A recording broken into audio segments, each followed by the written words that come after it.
ನಮಸ್ಕಾರ. ಕರ್ನಾಟಕ ಕಾರ್ಮಿಕ ಇಲಾಖೆಯಲ್ಲಿ ನಡೆದಂಥ 16,000 ಕೋಟಿ ಟೆಂಡರ್, ಸರ್ಕಾರಿ ಟೆಂಡರ್ ಹಗರಣವನ್ನು ನಾವು ಬೆಚ್ಚಿಟ್ಟಿದ್ವಿ ಕರ್ನಾಟಕದ ಮುಂದೆ.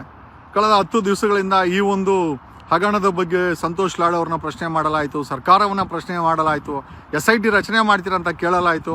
2021ರಿಂದ 26ರವರೆಗೆ ನಡೆದಂಥ ಈ ಒಂದು ಸರ್ಕಾರಿ ಟೆಂಡರ್ ಹಗರಣದಲ್ಲಿ 16,000 ಕೋಟಿ 1% ಸೆಸ್ ಅಲ್ಲಿದ್ದದನ್ನು ಗುಳುಂ ಮಾಡಾಕಿದ್ದಾರೆ.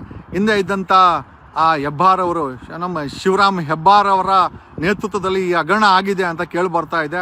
ಹಗರಣ ಮಾಡಿರೋದು BJP ಬೇಡಲಾದರೂ ಕೂಡ ಕಾಂಗ್ರೆಸ್ಸಿನ ಲೇಬರ್ ಮಿನಿಸ್ಟರ್ ಸಂತೋಷ್ ಲಾಡ್ ಅವರು ಇದ್ರ ಬಗ್ಗೆ ಏನೂ ಸೀರಿಯಸ್ ತಗೊಂಡಿಲ್ಲ. ಏನಕ್ಕೆ ಅಂತ ನೋಡೋದಾಯಿತು ಅಂತಂದರೆ, ಎಲ್ಲೋ ಒಂದು ಕಡೆ ಅವ್ರಿಗೂ ಕೂಡ ಈ ಒಂದು ತನಿಖೆ ಮಾಡೋಕ್ಕೆ ಇಷ್ಟ ಇಲ್ಲ. ಬದಲಿಗೆ ಎಲ್ಲೋ ಒಂದು ಕಡೆ BJP ಹಗರಣಗಳಿಗೆ ಕಾಂಗ್ರೆಸ್ ಮಿನಿಸ್ಟ್ರುಗಳು, ಕಾಂಗ್ರೆಸ್ ಸರ್ಕಾರ ಎಲ್ಲೋ ಒಂದು ಕಡೆ ಕಾಂಪ್ರಮೈಸ್ ಆಗಿದೆ ಅಂತ ಒಂದು ಕಡೆ. ಆದರೆ ಇದೇ ಸಮಯದಲ್ಲಿ ಕೋಟ್ಯಾಂತರ ರೂಪಾಯಿ ಮನೆಯನ್ನು ಉತ್ತರ ಕರ್ನಾಟಕದಲ್ಲಿ ಓಪನ್ ಮಾಡಿದಂಥ ಸುವರ್ಣ ನ್ಯೂಸಿನ ಅಜಿತ್ ಹನುಮಕ್ಕನವರು ಈಗ ಹೊಸ ಒಂದು TV ನ್ಯೂಸ್ ಚಾನೆಲ್ ಮಾಡ್ತಾ ಇದ್ದಾರಂತ ನಾವು ಕೇಳ್ಪಟ್ಟು, ಶುಭವಾಗಲಿ, ಮನೆ ಕಟ್ಟಿರೋದಕ್ಕೆ ಶುಭವಾಗಲಿ ಅಜಿತ್ ಹನುಮಕ್ಕನವರೇ, ಹಾಗೂ ಹೊಸ ಚಾನೆಲ್ ಮಾಡ್ತಾ ಶುಭವಾಗಲಿ. ಬಟ್ ಇನ್ನೊಂದು ಏನು ಅಂತಂದರೆ, ಸುವರ್ಣ ನ್ಯೂಸು ಇವರನ್ನು ಕೈ ಬಿಟ್ಟಿದೆ ಅಂತಲೂ ಕೂಡ ಹೇಳ್ತಾ ಇದ್ದಾರೆ. ಏನೋ ಎಲ್ಲ ವಿಚಾರಗಳನ್ನು ನಿಮಗೆ ತಿಳಿಸುತ್ತಾ, ನಾನು ನಿಮ್ಮ advocate Jagadish from true life news channel. Congress ಸರ್ಕಾರ ಇದರ ಬಗ್ಗೆ, ಈ ಒಂದು ಹಗರಣಗಳ ಬಗ್ಗೆ SITನ ತನಿಖೆ ಮಾಡ್ತದ, ಸತ್ಯನ ಹೊರಗಡೆ ಎಳಿತದ.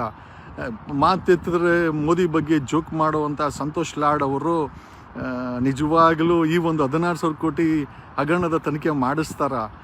ಅಜಿತ್ ಹನುಮಕ್ಕನವರ ಪತ್ನಿಯವರು ಸಹ ಒಂದು ಕಂಪನಿಯ ಅಲ್ಲಿ 10 ಕೋಟಿ ರೂಪಾಯಿ ಏನೋ ಟೆಂಡರನ್ನು ತಗೊಂಡು ಅದು ಕೂಡ ಹಗರಣ ಆಗಿದೆ ಅಂತ. ಸೊ ಎಲ್ಲ ನಾವು ಕೇಳ್ಪಟ್ಟಿದ್ದೇನೆ ಅಂತ ಸಂತೋಷ್ ಲಾಡ್ ಅವರು is doing a favouritism for Ajit Hanumakkanavar ಕುಟುಂಬದ ಒಡೆತನದ, ಅವರ ಪತ್ನಿಯವರ ಒಡೆತನದ ಕಂಪನಿಗೆ ಫೇವರಿಸಮ್ ಮಾಡೋಕ್ಕೋಸ್ಕರ ಈ ಎಂಟೈರ್ ಹಗರಣವನ್ನು ಕೈ ಬಿಟ್ಟಿದ್ದಾರೆ ಅಂತ ನಾವು ಕೇಳ್ಪಡ್ತಾ ಇದ್ದಾರೆ. ನೋಡ್ರಿ, ಇಲ್ಲಿ ಯಾರೂ ಕೂಡ ಸಾಚ ಅಲ್ಲ ರೀ. ಅವರವರ ಬದುಕುಗಳನ್ನು, ಅವರವ್ರ ಕೆಲಸಗಳನ್ನು, ಅವರವ್ರ ಅಡ್ಜಸ್ಟ್ಮೆಂಟ್ಗಳನ್ನು ಮಾಡ್ಕೊತಾರೆ. ಇದು ಕೂಡ 16,000 ಕೋಟಿ ಹಗರಣ. ಅದು ಲೇಬರ್ ಸೆಸ್ ಹಣ ಕಾರ್ಮಿಕರಿಗೆ ಸೇರಬೇಕಾದ್ದು ಮುಂಡಾ ಮುಚ್ಕೊಂಡು ತಿಂದಾಕಿದ್ದಾರೆ. ಇದನ್ನು ಪ್ರಶ್ನೆ ಮಾಡಿದ್ದೀವಿ. SIT CM ಸಿದ್ದರಾಮಯ್ಯನವರೇ, ನೀವಾದರೂ ಇದ್ರ ಬಗ್ಗೆ ಯಾಕೆ SIT ಮಾಡಲ್ಲ?